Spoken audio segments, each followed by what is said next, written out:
गुरुवे नमः। ओम गुरुवे नमः। जटाटवी गलज्जल प्रवाहि पावितस्थले गले विलंब लंबिता जंग तुंग मालिका टमट्टमट्टमट्टम नाट्टवट्टमर्वयम् चकार चंड तांडवम् तनोतुनः शिवा शिवम् जटाकटाः सभ्रम भ्रमण्य रिंप निर्झरि विलोलि बीच वल्लरि विराजमान मूर्धनि गत्त गत्त गज्जोजल ललाट पट्ट पाविके किशोर चंद्रशेखर प्रति प्रतिक्षणम। भूत भवन भोलेनाथ, आपका ध्यान करते हुए मैं निसंगता से शयन कक्ष में शयन कर रहा था, तभी ये अकस्मात ये मेरे श्रवण रंध्रों में ये अट्टहास की ये ध्वन सुनाई पड़ गई। आज कौन हंस रहा है रावण पर? क्या होने जा रहा है? और रावण के इस जीवन पर भोलेनाथ आज कौन ऐसा त्रिलोक में हो गया है जिसने ये अट्टहास करते हुए आज भूत भवन भोलेनाथ के ध्यान से मुझे विचलित करने का ये षड्यंत्र किया है। ये प्रकृति का को सामने किसो त्रिभुवन के उस छैया के द्वारा किया गया है। आज कौन त्रैलोक में ऐसा वीर हो गया है जो आज अट्टहास का प्रकोप करते हुए ये प्रकृति का को ये सामने दर्शित किया है। आज अपनी मृत्यु का आवाहन किया है जिसने भी ये दुस्साहस किया है। ये कौन कर रहा अट्टहासो? ये कौन कर रहा अट्टहासो? ये किसने छोड़ी जीने की आसो? ये कौन कर रहा अट्टहास? ये काली का खप्पर यह रिक्त हुआ या भैरव कर रहा अट्टहास? ये कौन कर रहा अट्टहास? ये कौन कर रहा अट्टहास? भोलेनाथ, आज रावण के जीवन में ये प्रथम बार ये प्रकृति का कोप सामने उपस्थित हुआ है। कारण क्या है? समस्त यथार्थ कारण आप मुझे ज्ञात कराएं, मेरे अंतःकरण को शांति पहुंचाए। ओ ज्ञात हो गया आज जो रावण के जीवन में ये प्रथम बार ये प्रकृति का कोप सामने उपस्थित हुआ। कारण में है वो राजा जनक, और राजा जनक के यहाँ पर और रखा हुआ भूत भवन भोलेनाथ का धनुष, क्योंकि राजा जनक धनुष को तोड़वा करके उस परमात्मा को ढूंढना चाहता है। और राजा जनक ऐसा क्यों कर रहा है? यदि वो परमात्मा आया है तो मूल में ये रावण है, क्योंकि कर रहा प्रतीक्षा ये मैं था जिसकी, तो ये मेरा पूर्ण कार्य हुआ। और यदि वो परमात्मा आया है तो मेरे ही उद्धार हेतु उस नारायण का अवतार हुआ, मेरे लिए आया है। तो ढूंढने का काम भी रावण का है। जब ये रावण का काम है तो रावण का काम ये जनक क्यों कर रहा है? जाऊंगा मिथिला और मिथिला जाकर के उस परमात्मा कहलाने वाले को मैं ढूंढूंगा, और यदि मिल गया तो मैं उसकी पूजा नहीं करूंगा ना, क्योंकि भजन होय नहीं तामस देहा तो मन क्रम बचानो मंत्र दृढ़ एहा। ये मेरा मंत्र है, और मंत्र मेरा ये है कि तैसन जाए पैर हठ करियो, मैं उससे शत्रुता करूंगा, और जब शत्रुता करूंगा तभी हमारा उद्धार होगा। तो बस जिस कार्य हेतु अवतार लिया उसका श्री गणेश आज होगा। ये रावण जानता है कि राजा जनक की जो कन्या है वो साधारण नहीं, आदि शक्ति यही जग उपजाया सो अवतरी ही मोर यह माया। तो उस महाशक्ति का आज उस महापुरुष के साथ में वर्ण होगा। जाऊंगा अवश्य जनकपुर को, क्योंकि श्री राघव के दर्शन होंगे। कर सुधा पान उस चंद्र बदन का, आज इस रावण के बीचों नेत्र सुफल होंगे।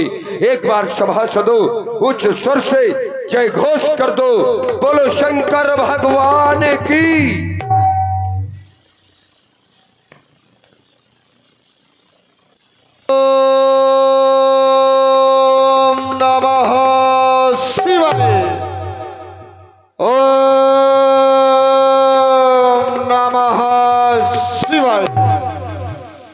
जय जय जय जय शिव अगहर, जय जय भुजंगधर, जय जय जय अविषधर, जय जय जय कैलाशवासी अग अजहर, जय इलापति, जय उमापति, जय जय करालधर, जय शंकर अजहर। ओम ओम त्र्यंबकम यजामहे सुगंधानि पुष्टिवर्धनम उर्वारुकमिव बन्धनात् मृत्योर्मुक्षीय अमामृतात्। नमः शिवाय और नमः शिवाय, ओम नमः शिवाय। अर्घा के आवरण का अंत। अरुण की अरुणांजिकाएं अरुणांजित हो रही थी। यह समस्त जनमानस प्रसूनों से पल्लवित पुष्प पुष्पांजलि अर्पित कर रहा था। कितना सुहावना समय था। एक और उषा अपने अरे इन सुनहरे यह तीरों को बरसाती हुई मानो आज लक्ष्मी की भांति सुशोभित हो रही थी। दूसरी ओर यह प्रकृति अपनी किल्लौलियों के साथ यह किल्लौल करता हुआ ऐसे स्वच्छ और सुंदर समय के संसर्ग में मानो आज उस प्रकृति का कण कण हंस रहा था। तक्षण श्रवण रंध्रों में सुनाई पड़ने वाला शब्द सावधान सावधान, ये सावधान सावधान शब्द की पुनरावृत्ति और मेरे कर्ण वेशों में क्यों। भूत भवन भोलेनाथ पवन आराधना अंतर्गत कदापि ऐसा नहीं हुआ। आज आकस्मिक आपके ध्यान में निमग्न आपके दास के हृदय में ये आकस्मिक उच्चाटन कैसा। भूत भवन भोलेनाथ आपकी पवन प्रतिमा का अनावरण कर रहा। ये आत्मा आपके उस परम दर्शन को पाकर के भूत हो रही थी। आकस्मिक इसका आकर्षण अन्यत्र और कहीं क्यों। सहसा समाधि से सहसा ध्यान से यह मेरा मग्न अन्यत्र क्यों कहीं। भोलेनाथ भूत भवन भोलेनाथ, आज आकस्मिक होने वाला हमारे जीवन में यह परिवर्तन सदैव आपकी आराधना अंतर्गत कभी हमारे मन मानस में ऐसा प्रबल परिवर्तन नहीं हुआ जैसा परिवर्तन आज हमारी आराधना के अंतर्गत हुआ। ये आज बाणेश के हृदय में बाणेश के मन मानस रूप उपवन में ये किसने आग लगाने का प्रयास किया। या किसने आग लगाई, यह किसने आग लगाई। ये धाए धाए जलता है उपवन, ये कलियां पिकल, ये सुमन है उन्मन। क्यों इस मधुर मंडली में छाया क्रंदल, क्यों घोर हताशा छाई। ये किसने आग लगाई। मानो मानो को खाता है, ये जग भी जलता जाता है। ये फिर मानवता यार शर्माई। ये किसने आग लगाई। ये दिग दिगंत क्यों फड़क रहे। क्या क्या क्या आदित्यों में संग्राम हुआ, या फिर उन षड्यंत्री आदित्यों ने कोई नया षड्यंत्र रच दिया। ज्ञात कराओ भूत भवन भोले महेश और इस पावन वसुंधरा पर किसी प्रबल वीर ने जन्म लिया। कौन और किसके कारण के द्वारा आकस्मिक हमारे कर्ण रंध्रों में सुनाई देने वाला ये सावधान शब्द कैसा मुझे अज्ञात करना होगा। भूत भवन भोलेनाथ यह ज्ञात कराना होगा। ओम नमः शिवाय। ज्ञात हो गया मिथिला में सीता का स्वयं। सीता शब्द जैसे ही मुख में आता है तिस हृदय में भक्ति भाव श्रद्धा भाव जागृत हो जाता है। सीता क्या है? मोक्ष लक्ष्मी सीता, विजय लक्ष्मी सीता, वैभव लक्ष्मी सीता। सीता क्या कोई साधारण कन्या है? सीता कोई साधारण कन्या नहीं है। आदि शक्ति जही जग उपजाया, वह जगत जननी जगदम्बा पराम्बा सीता, वह आदि शक्ति और उसका वर्ण मिथिलांतर्गत। तो क्या आदि शक्ति का वर्ण करने का सामर्थ्य क्या किसी सहज मानव में हो सकता है? नहीं हो सकता है। तो फिर आदि शक्ति का वर्ण करने का सामर्थ्य जब सहज मानव में नहीं हो सकता है तो आदि शक्ति का वर्ण कर कौन सकता है? आदि शक्ति का वर्ण केवल परब्रह्म परमात्मा ही कर सकता है। तो क्या मिथिलांतर्गत परब्रह्म परमात्मा का साक्षात्कार होने जा रहा है? साधुवाद शिरध्वज तुम्हारे द्वारा लिया गया यह निर्णय और तुम्हारे द्वारा लिया गया यह कार्य प्रशंसनीय है, जो तुम्हारे द्वारा आज मिथिलांतर्गत परब्रह्म परमात्मा का साक्षात्कार कराया जा रहा है। यह घन में घन घोर घोर घड़घड़ाहट की घोर ध्वनि के साथ ये सजे हुए विमान और विमानों पर आरूढ़ ये विमान कहीं मिथिला की ओर तो नहीं जा रहे। ये राक्षसों के विमान देखत यज्ञ निशाचर धावी, कहीं ऐसा तो नहीं कि इन्होंने उस धनुष यज्ञ के बारे में सुना हो और उस यज्ञ को विध्वंस करने के लिए ये राक्षस जा रहे हो? तो फिर ठहर जाओ और सावधान हो जाओ।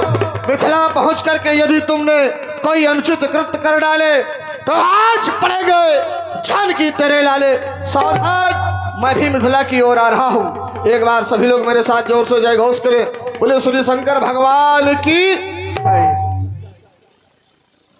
मिथिलांतर्गत उपस्थित होकर के सर्वप्रथम महाराज शिरध्वज से मिले और रंगमन की व्यवस्था संभालने का भार हमें सौंपा गया। भूत भवन भोलेनाथ के पावन आयुध अजगो आपको मेरा प्रणाम प्रणीत हो। उपस्थित समस्त सभा में आए हुए देश देशांतर से राजा महाराजा पधारे हुए सभी मेहमान महपालो, मेरी बात के एक बार सभी लोग गौर से सुने। समाज में बैठ करके सभा में बैठ करके शांति की व्यवस्था को बनाए रखें और इस चल रहे अधिवेशन का आप सभी लोग आनंद लें। किसी प्रकार से किसी व्यवस्था को व्यवस्थित करने का प्रयास ना करें, नहीं तो हमारे द्वारा उसे व्यवस्थित कर दिया जाएगा।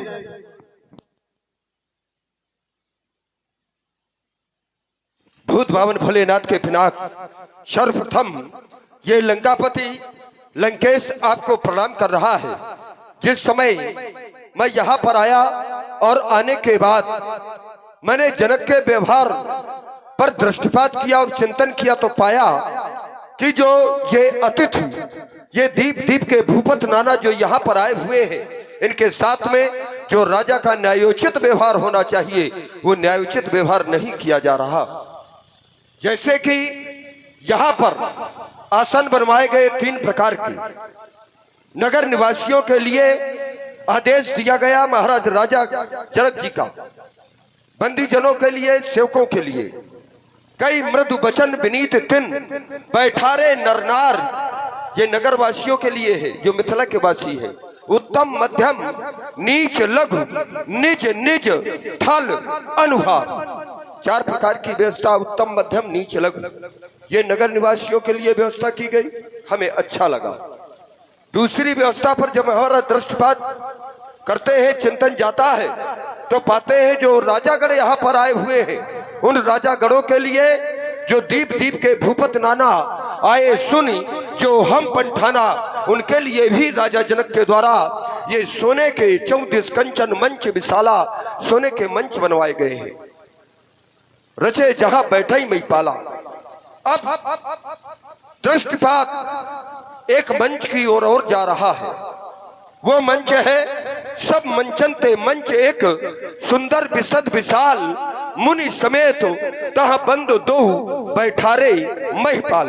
अब विचारणी बात यह है कि जो धनुष तोड़ेगा वो विश्व विजेता नहीं, वो त्रिभुवन विजेता होगा। त्रिभुवन जय समेत वैदेही, वो त्रिभुवन विजेता होगा। और जब वो त्रिभुवन विजेता होगा तो एक प्रादेशिक स्तर का जो विजेता होता है, विचार करिए, तो उसके लिए जब प्रतियोगिता में, वो प्रादेशिक प्रतियोगिता में भाग लेता है और उत्तीर्ण हो जाता है, तो उसके लिए भी समाज के बीच में एक स्थान बना होता है और वहां से उसको प्रमाण पत्र दिया जाता है। फिर ये विश्व स्तरीय प्रतियोगिता नहीं है, ये त्रिभुवन स्तरीय है, त्रिभुवन जय समेत वैदेही। तो इसमें एक विशिष्ट मंच होना चाहिए जहां से उस त्रिभुवन जयी व्यक्तित्व को प्रमाण पत्र और राजा जनक के द्वारा दिया जा सके। बात हमारे समझ में नहीं आ रही, वो आखिर विशिष्ट मंच है कहाँ? और जब तक ये रावण की बात समझ में आएगी नहीं, तब तक रावण के द्वारा इस धनुष यज्ञ पर प्रतिबंध लगाया जाता है। धनुष कर्षण नहीं होगा, नहीं होगा, नहीं होगा। सभा में बड़ी शांति थी।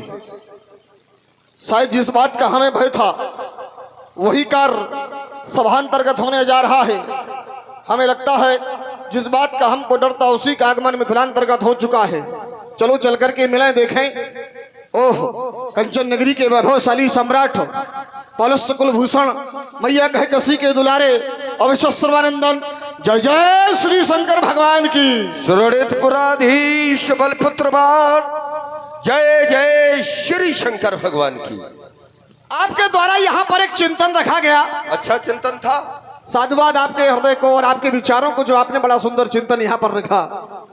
आपने कहा कि महाराज जनक के द्वारा जो यहाँ पर आए हुए राजाओं महाराजाओं के लिए, देखने वालों के लिए, प्रजा परिजनों के लिए जो भिन्न भिन्न प्रकार की व्यवस्थाएं की है, राजा महाराजाओं के लिए विशेष आसन, देखने वालों में सभी वर्णों के लोगों के लिए अलग अलग आसनों की व्यवस्था की गई है। एक आसन बड़ा विलक्षण बनाया गया है। सब मंचन्ते मंचति सुंदर विशद विशाल। इन सब बातों का आपने दृष्टांकन करते हुए एक विशेष बात यहां पर रखी कि उसके लिए आसन कहां है या उसके लिए स्थान कहां है जिसके द्वारा इस कार्य की पूर्ति की जाएगी। अर्थात जो त्रिभुवन जय का प्रमाण पत्र प्राप्त करेगा उसके लिए वह उत्तम और उचित स्थान कहाँ है। महाशय, मैं आपसे एक बात कहना चाहता हूं, जो आपने यहां पर एक बात रखी, क्या त्रिभुवन जय का प्रमाण पत्र पाने वाला कोई सहज व्यक्तित्व होगा जिस कार्य की पूर्ति करेगा? क्या वो साधारण राजा होगा या कोई सहज व्यक्तित्व होगा जिसके लिए कोई स्थान अंकित कर दिया जाए? अरे, जो इस प्रमाण पत्र को प्राप्त करेगा, जो त्रिभुवन की जय को प्राप्त करेगा, वह स्थान स्वयं बना लेगा, उसको स्थान देने की आवश्यकता नहीं है। जो तीनों लोगों की विजय प्राप्त करेगा। सिर हिला रहे हो बैठे बैठे? नहीं, देखो, तुम भी इसके समर्थक बने हो। लोगों को डराओ नहीं, लोगों को डराओ नहीं। जो तीनों लोगों की विजय प्राप्त करेगा, क्या वो साधारण होगा? उसके लिए क्या स्थान अंकित करना साधारण लोगों के बस में है? नहीं है। वो स्वतः ही अपने स्थान का अन्वेषण कर लेगा, क्योंकि ये धनुष विमल वेदिका पर सजाया गया है। ये स्थान ऐसा है कि यहाँ खड़ा होने वाला व्यक्ति जो यहाँ पर इसके समीप पहुंचता है, उसको ये संपूर्ण राज्य समाज सबकी निगाहें केवल उसकी तरफ जाती है। समाज में वो चाहे किसी को ना देखे, लेकिन उसको सब लोग एक समय पर देख सकते हैं। तो ये स्थान ही सर्वोत्तम है। दूसरी बात, जो त्रिभुवन जय का प्रमाण पत्र प्राप्त करेगा उसको कोई प्रमाण पत्र देने की आवश्यकता नहीं है, क्योंकि इस कार्य की पूर्ति करने के बाद स्वतः ही उसे प्रमाण पत्र प्राप्त हो जाएगा। रही बात, ऐसा भी नहीं है कि त्रिभुवन जयी को केवल स्थान की और प्रमाण पत्र की आवश्यकता है। जिसने एक लोक की विजय प्राप्त की है, जैसे मान लीजिए महाराज रावण के पास एक लोक की विजय है, विश्व विजेता है, तो क्या इनको किसी ने कोई प्रमाण पत्र दिया है?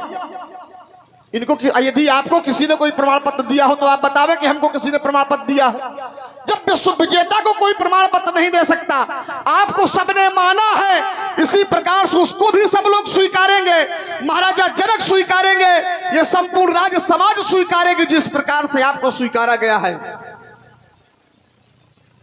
भुजबल विश्व बस कर राख्यो को न स्वतंत्र। आपने अपनी भुजाओं की बल से संपूर्ण विश्व को बस में कर लिया, विश्व विजेता हो गए आप। ब्रह्म सृष्टि जहां लग तंधारी, दसमुख बस बरती नर नारी।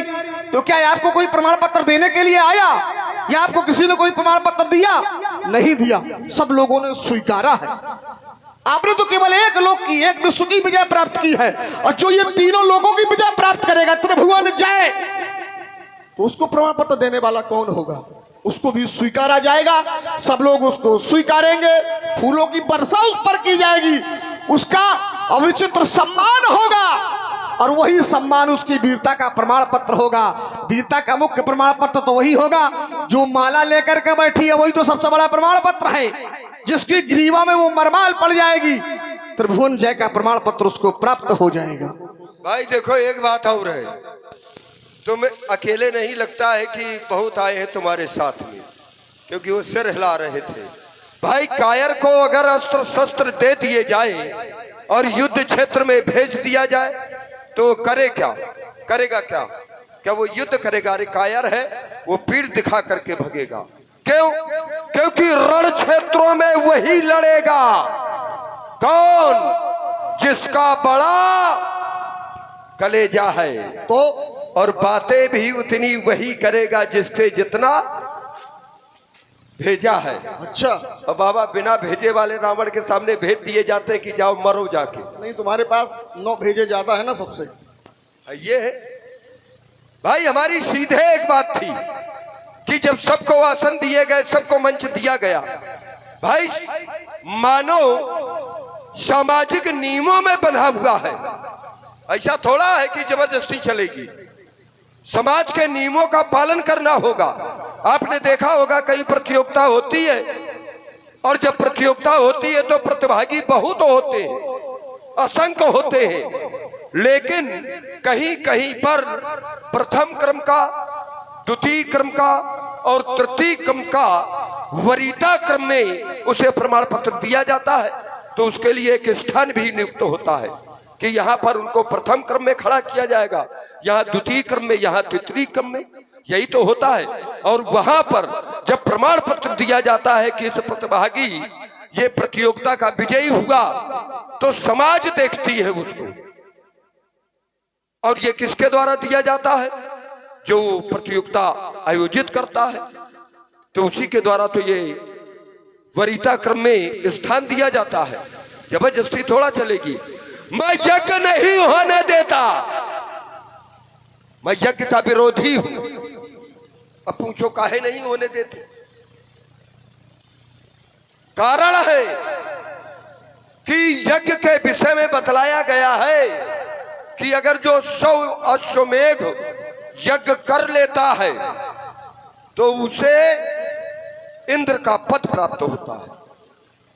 और तुम्हारे बाप भी इंद्र का पद प्राप्त करने के लिए 99 यज्ञ हो गई थी, 100वीं यज्ञ हो रही थी, तो बामन पहुंच गए थे, बामन अंगुल के बन के, कि इंद्र का पद न ग्रहण कर ले। लेकिन एक राजा ऐसा भी हुआ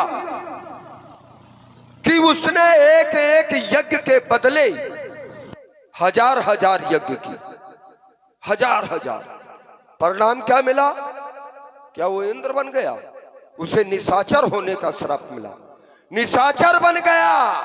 तो यज्ञ जो करते हैं वो उचित फल उन्हें प्राप्त नहीं होता है, जो होना चाहिए उनको राक्षस बनना पड़ता है।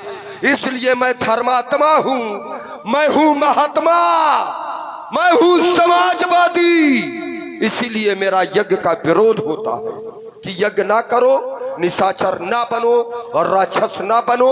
इसलिए मेरा यहाँ पर भी विरोध है। बहुत सुंदर, बड़ा अच्छा आपका यहाँ पर बिंदु रखा गया। आपने कहा कि मैं यज्ञ नहीं होने देता, जो स्वयज्ञ करता है उसको इंद्र के पद की प्राप्ति हो जाती है।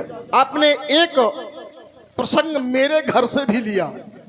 आपने कहा तुम्हारे पिता बलि, महाराज बलि 99 यज्ञ कर चुके थे, 100वीं यज्ञ कर रहे थे, तो भगवान वामन पहुंच गए और उन्होंने 3 पग उनसे भूमि मांगी।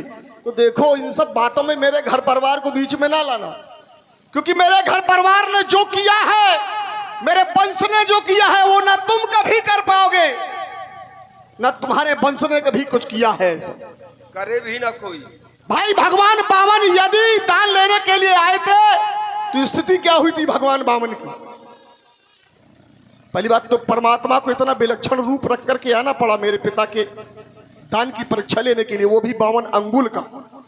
मेरे वंश में जब जब भी परमात्मा का आगमन हुआ है, भगवान को आना पड़ा है, तो विलक्षण रूप में ही आना पड़ा है। एक बार आए थे आधा मानव और आधा जानवर, नरसिंह के रूप में, आधा सिंह और आधा मानव। एक बार और आए थे पराही के रूप में, हिरण्याक्ष, हमारे पूर्वज हिरण्याक्ष के लिए। तो हमारे वंश में जब जब भी परमात्मा का आगमन हुआ है तो विलक्षण रूपों में हुआ है, और हमारे वंश ने समाज को बहुत कुछ दिया।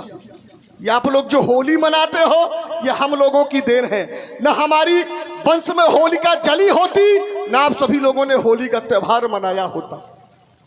ये रक्षाबंधन, जिस समय रक्षा सूत्र बांधा जाता है, ये नबद्धो बलि राजा दानवेंद्रो महाबला तेन तुक्ता बंधनाग्नि माचल माचल माचल, इस सूत्र को पढ़ा जाता है, इस सूक्ति को पढ़ी जाती है।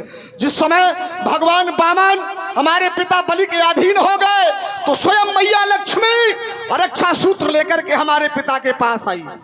तब उन्होंने कहा, ये नबद्धो बलि राजा, जिसको आपने हे राजा बलि बांध रखा है, तेन तख्ता, तुम उसको छोड़ दो। तो हमारे परिवार ने समाज को बहुत कुछ दिया है, तो हमारे परिवार ने समाज को दिया है, देने की भाषा सीखो, समाज को कुछ दो। दूसरी बात आपने कही यहां पर कि मैं यज्ञ नहीं होने देता, हाँ सही है तुम्हारा कहना, क्योंकि ये राक्षसों का स्वभाव है। देखत यज्ञ निशाचर धावई और करही उपद्रव, नहीं हरि भगत यज्ञ तप ज्ञाना, सपने सुने हो ना वेद पुराना, ये राक्षसों का क्रम है। और तुम रक्ष संस्कृति का अधिष्ठाता हो। भाई जिसने रक्ष संस्कृति का संविधान बनाया, अगर संविधान का पालन वही नहीं करेगा तो फिर कौन करेगा?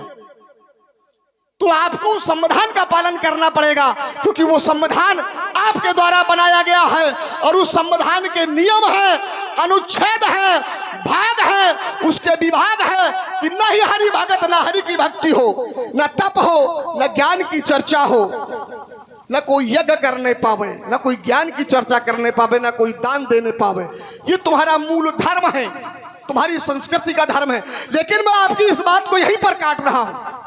आपने कहा कि एक राजा ऐसा हुआ जिसने एक नहीं 1000 यज्ञ किए, लेकिन फिर भी उसको प्रतिफल दुष्परिणाम के रूप में प्राप्त हुआ। महाराज प्रताप भानु, महाराज प्रताप भानु को श्राप दिया गया ब्राह्मणों के द्वारा कि हो निशाचर, तुम जाकर के राक्षस हो जाओ, और अकेले नहीं, मूल सहित परिवार, तुम परिवार के सहित राक्षस हो जाओ। तो उसका कारण होगा, बिना कारण किसी को श्राप नहीं दिया जा सकता। यदि किसी को श्राप दिया गया होगा तो उसमें कोई विशेष कारण या कोई विशेष बात ही होगी। हाँ, बात यह थी कि महाराज प्रताप भानु के द्वारा झूठ बोला गया, और झूठ से बड़ा पाप संसार में नहीं है। झूठ से बड़ा पाप नहीं। असत्य समपातक पुण्य, पुण्य माने समूह, झूठ बोलना पापों का समूह है। एक होता है अकेला और एक होता है समूह। समूह में जब बहुत अधिक एकत्र होते हैं तो झूठ बोलना सभी पापों का समूह है। तो प्रताप भान के द्वारा झूठ बोला गया। उस ऋषि को, उस कपटी मुनि को जो उसे जंगल में मिला, तो उसने अपना, प्रताप भानु ने अपना परिचय छिपा करके झूठा परिचय उसको दिया। जैसे मान लीजिए प्रताप भानु ने यज्ञ किया,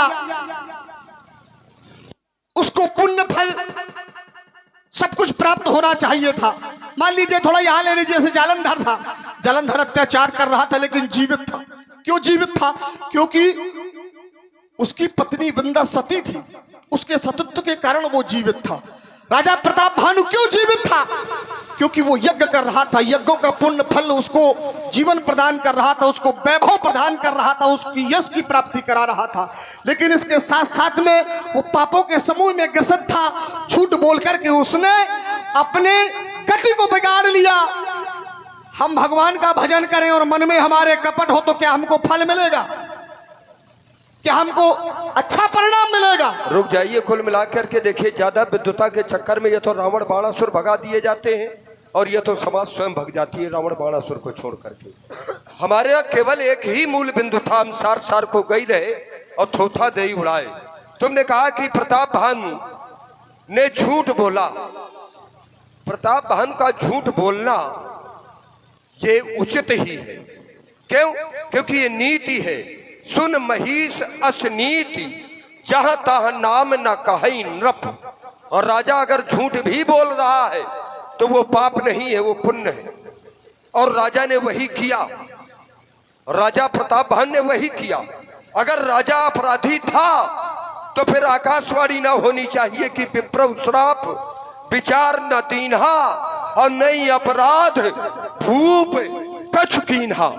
राजा का कोई भी दोष नहीं है, यहां तक कि जिन्होंने श्राप दिया वो स्वयं कह रहे हैं ब्राह्मण कि हमसे भूल हो गई। यद्यपि न दूषण तोर, तुम्हारा किंचित मात्र भी दोष नहीं है। भूपति भावी मिटे ही नहीं, हो गया ऐसा कि ये अन्यथा हो ही नहीं। विप्र श्राप अति घोर, ब्राह्मणों का श्राप है तो भोगना पड़ेगा। ब्राह्मणों ने कहा कि यद्यप तुम्हारा दोष नहीं, और जब प्रताप भानु का दोष नहीं, अपराधी नहीं, तो फिर कहे अब उसको अपराधी बनाया गया, जबरदस्ती राक्षस बनाया गया। बात हमारी केवल ये थी कि जब वो अपराधी नहीं और वो राक्षस यज्ञ कर रहा था, और तुम कह रहे हो कि जब तक निष्काम भाव रहा, अरे वो जीवन भर हृदय न कछु फल अनुसंधाना, जो भी कर्म करता था निष्काम भाव से करता था, कोई कामना लेकर के ना करता था। तुम्हारे बाप जैसा थोड़ा था, जनक जैसा थोड़ा था कि आज एक यज्ञ करा रहा है तो सोचता है इस यज्ञ के माध्यम से मेरी पुत्री का विवाह हो जाए। तुम्हारे बाप बल ने यज्ञ की तो सोच रहा था ये संवी यज्ञ यदि पूर्ण हो जाए तो मुझे इंद्रासन मिल जाए। जितना ऊपर जाना चाहता था उतना ही नीचे पहुंच गया। ये सब कामना से युक्त कार्य थे, लेकिन प्रताप भानु के द्वारा एक नहीं, 100 नहीं, एक एक यज्ञ को हजार हजार बार किया गया और निष्काम भाव से किया गया। तो तुम ये 16 दूनी 8 और राजनीति का पाठ ये हमें न पढ़ाओ। ये विध्वंस करूंगा धनुष्य को और ये श्रोणित की नदी ये बहा दूंगा।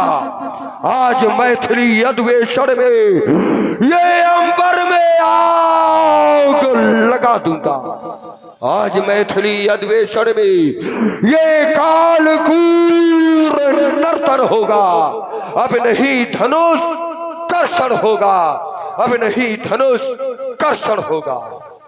ब्राह्मण के द्वारा यहाँ पर एक बात कही आपने सुना होगा, 16 दूनी 8 का 16 दूनी 8 होता है।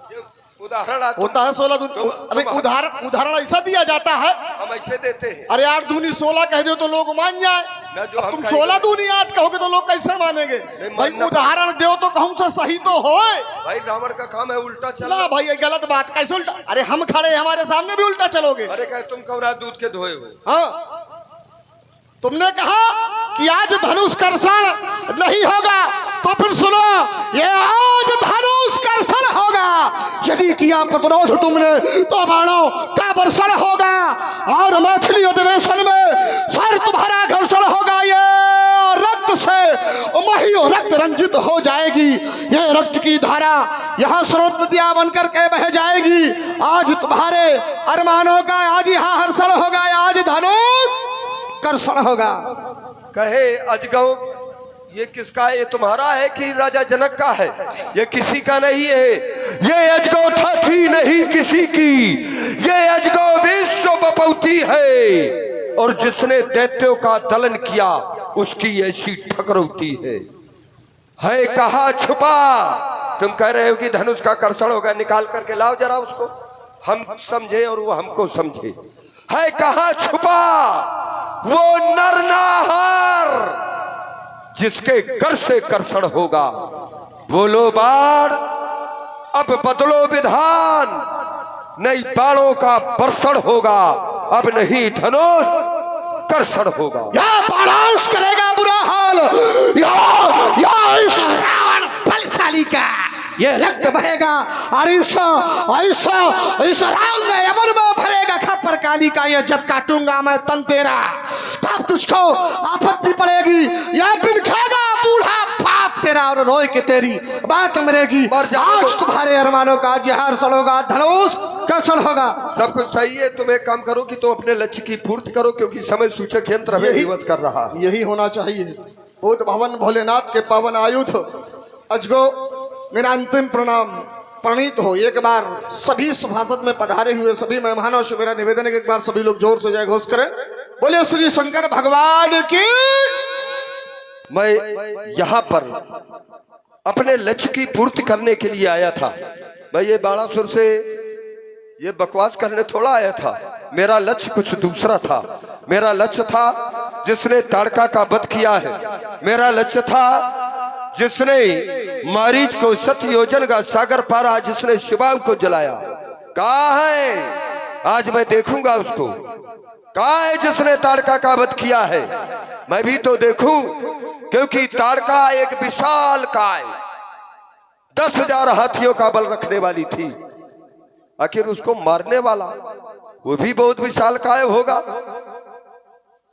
देखना चाहता हूं कि जिसने मेरे संविधान को ललकारा है, इतना बड़ा साहस त्रैलोक में किसने आकर लिया है।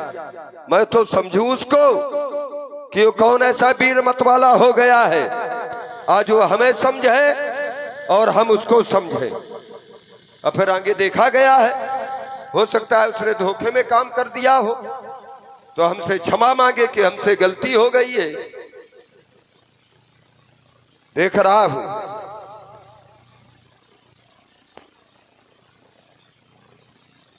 ताड़का का वध करने वाले क्या तुम ही हो? अवश्य। ये बालक कह रहा है कि ताड़का का वध करने वाला मैं हूं, और मैंने बतलाया कि ताड़का विशाल काय बहुत बड़े आकार की थी, 10,000 हाथियों का बल रखने वाली, और ये छोटा सा बालक ये कह रहा है कि उसका वध मैंने किया है। तुम्हारे पिताश्री का नाम क्या है? दशरथ चक्रवर्ती सम्राट महाराज दशरथ। दशरथ के पुत्र हो तुम? जी। दशरथ के तो कोई संतान ही नहीं थी। उसका भी एक कारण है कि एक बार जब मैं विश्व विजय अभियान में निकला और समस्त राजाओं को पराजित करते हुए जिस समय मैं अयोध्या में पहुंचा, तो वहां का राजा अर्नन था। अर्नन से कहा कि मेरी पराजय स्वीकार कर लो। उसने पराजय स्वीकार नहीं किया। मेरा उससे युद्ध हुआ। जब युद्ध हुआ, मेरे द्वारा उसका वध हो गया। जिस समय उसके प्राणांत तो हो रहे थे, उसने मुझे श्राप दे दिया कि आगे आने वाले समय में इसी कुल में एक दशरथ नाम के राजा होंगे। उनके पुत्र के द्वारा तुम्हारा नाश होगा, तुम्हारा वध होगा। बस मैंने ब्रह्मा जी की तपस्या की, वरदान मांग लिया कि दशरथ शुक्र संभूत कोई पुत्र ही ना हो, और ब्रह्मा जी ने भी कह दिया एवमस्तु। और तुम कह रहे हो कि नहीं, मैं दशरथ का ही पुत्र हूं। अगर तुम दशरथ के पुत्र हो तो फिर क्या तुम वही हो जो मैं सोच करके यहां पर आया हूं? अगर तुम वही हो तो मैं तुम्हें जानना चाहता हूं, कहो। हे लंकेश जी, मैं केवल आपके ही कारण इस धराधाम पर आया हूं। मेरे ही कारण? हाँ। तो मेरा ये संदेह सत्य निकला, क्योंकि जो मैंने सोचा था कि कहीं तुम वो तो नहीं हो, किया वादा था आएंगे, अभी तक सुध नहीं ली नहीं, और चढ़ाने को यहां पर इस वेश में आ गए, दूल्हा वेश धर करके। कहो, मैं सुनना चाहता हूं, क्योंकि आज तक रावण ने सुनाया है। आज ये प्रथम बार किसी को सुनना चाहता है, और जब सुनना चाहता है तो सुना। हो भक्तों की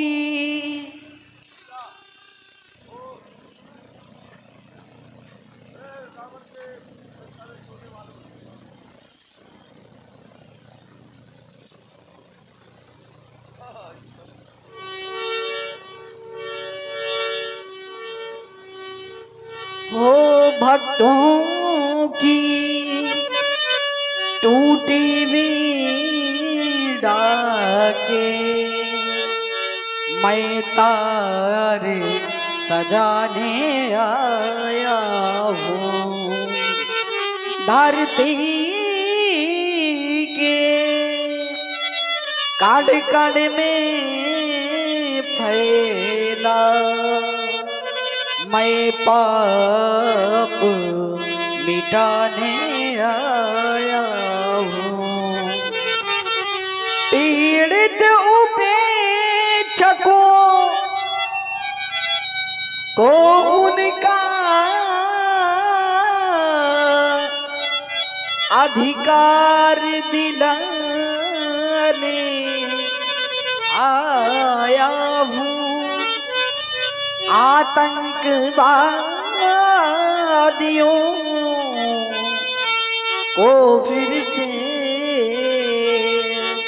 इंसान बनाने आया हूँ। भक्तों की टूटी बीड़ा के मैं तार सजाने आया हूँ।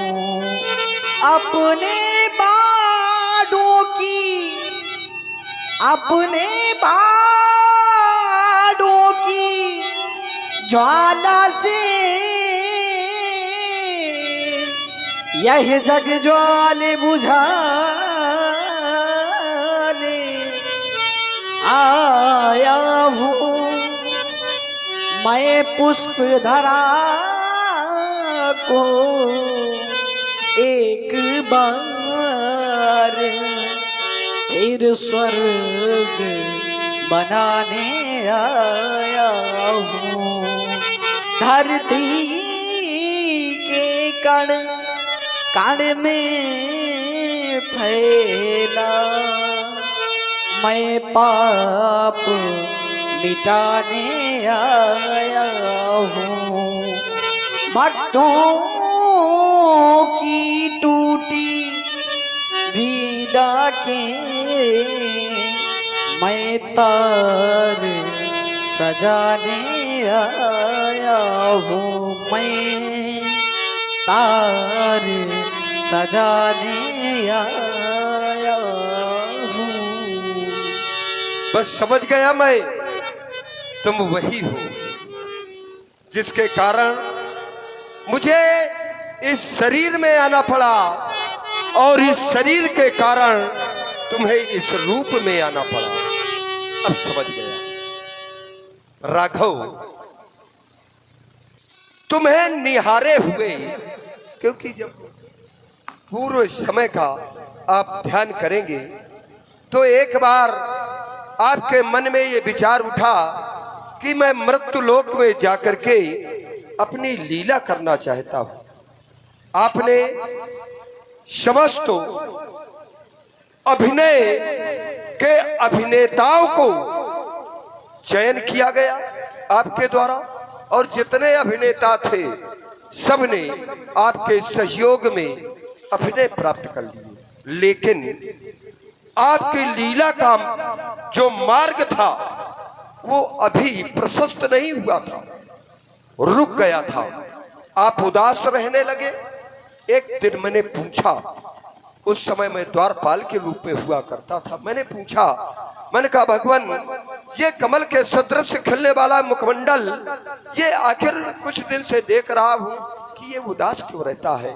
तो तुमने कहा था कि द्वारपाल जय, मैं पृथ्वी लोक में जाकर के, क्योंकि एक शाश्वत नियम है कि धराधाम में समय समय पर अवतार लेकर के लीला करना ये हमारा कर्तव्य बनता है, और मैं मृत्यु लोक में जाकर के लीला करना चाहता हूं।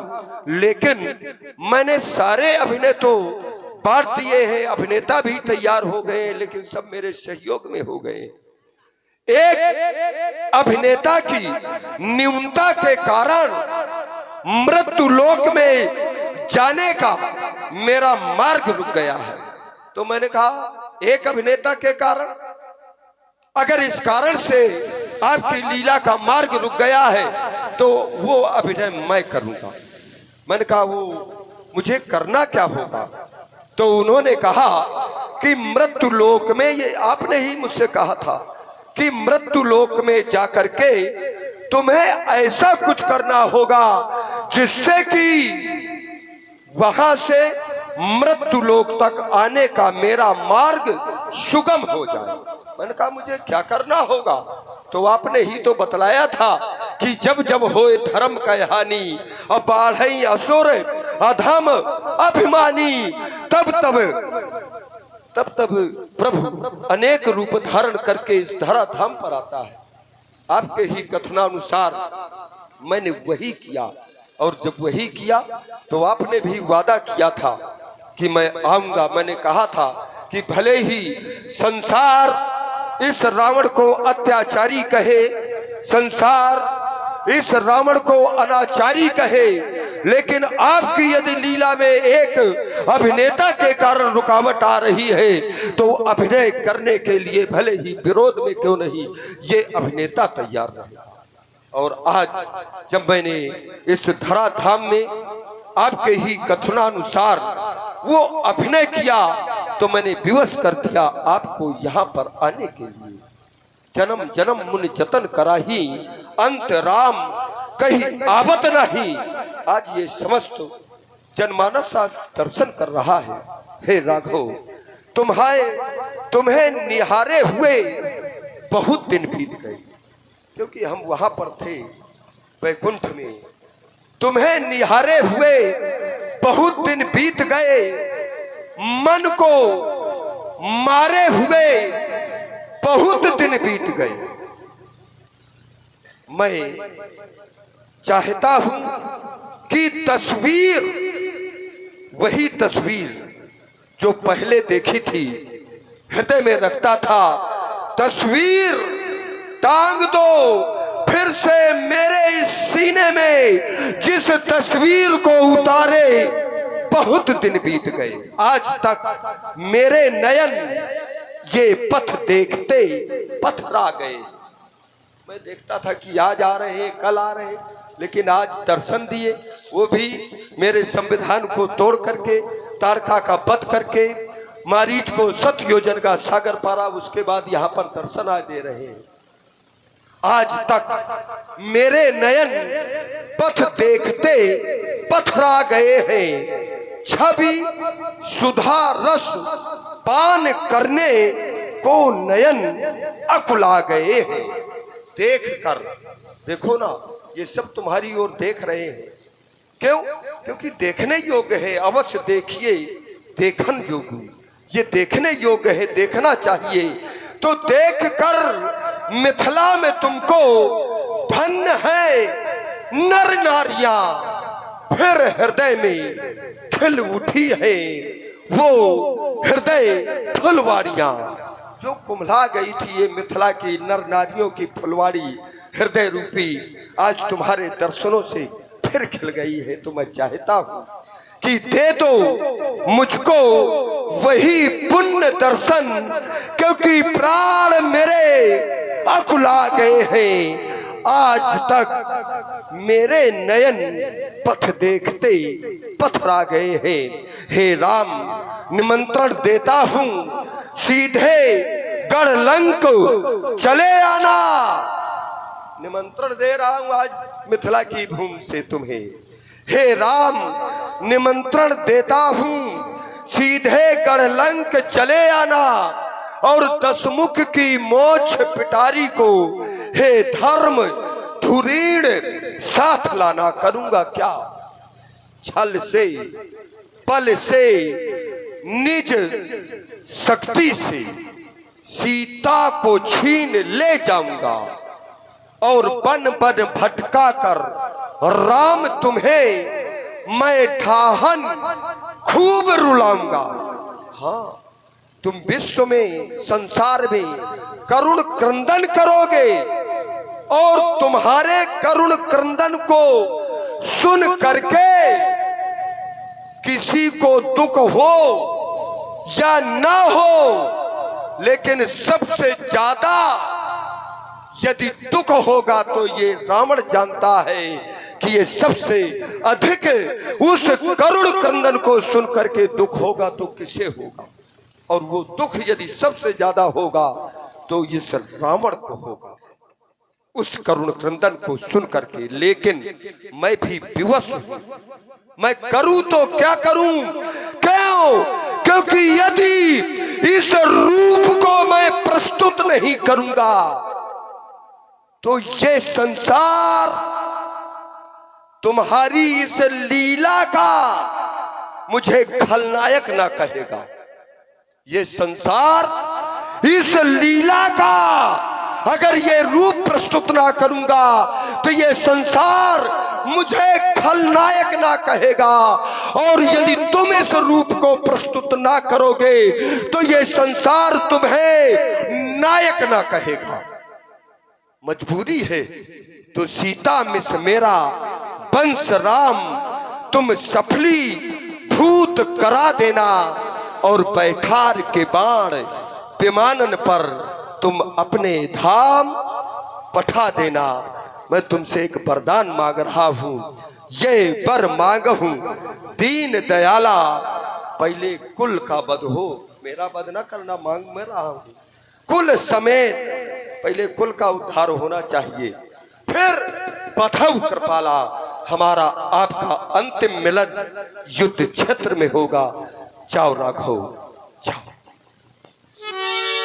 हे अजगौ अंतिम प्रणाम, हे अजगौ अंतिम प्रणाम, क्योंकि जिसके द्वारा तुम्हारा उद्धार होना है उसी के द्वारा तो मेरा भी उद्धार होना है। आपसे बढ़कर के भाग्यवान और कौन हो सकता है? जो संसार में आया है उसे एक न एक दिन तो जाना है, जो परमात्मा में लीन हो जाए उसका मरण भी बन जाता है, और आज वही तुम्हारे भी साथ में होगा। हे अजगौ अंतिम प्रणाम, हे अजगौ अंतिम प्रणाम। एक बार सभासदों उच्च स्वर से जय घोष कर दो, बोलो शंकर भगवान की जय हो।